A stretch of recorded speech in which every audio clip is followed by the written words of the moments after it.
yoon daddarbamee ji'amaaf gaarii yoona ilaale waaqa koosuma birri koosit koluu galee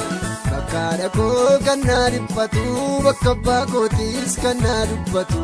kan rakkatee firrisaa gateessi kan jaallatu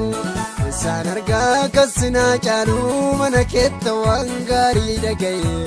haara galfii koosinnaa ta'ee sinaan as ga'e.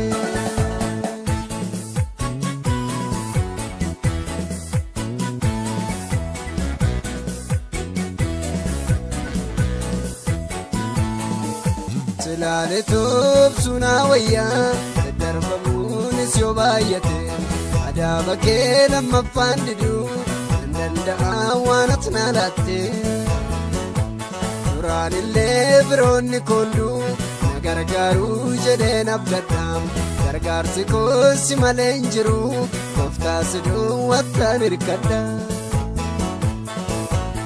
Hundaa yoon daddarbamee ji'amaaf gaarii yoona ilaale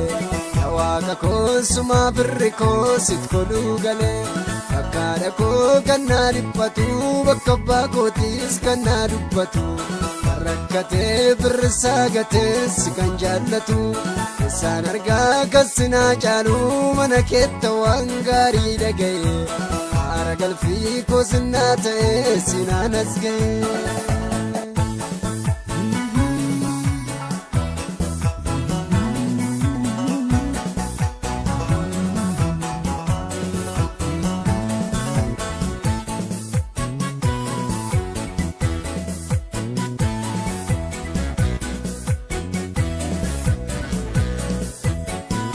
Siinumtuu gargar nan baasu reebamuunis du'as yoo ta'e siin addaan ba'uu naa mannaa maal fannoo kee jalatti yoon du'e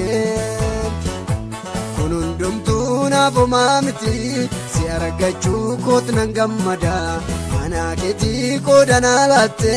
mana namaa deegaa babbada. Hundaa yoon daddarbamee ji'amaaf gaarii yoona ilaale waaqa koosuma birri koosit koluu galee bakka dhaqoo kan naa dhiphatu bakka abbaa kootiis kan naa dubbatu kan rakkatee firrisaa gateessi kan jaallatu isaan argaa kassinaa caalu mana keetta waan gaarii dhaga'e haara galfii koosinnaa ta'ee sinaan as ga'e.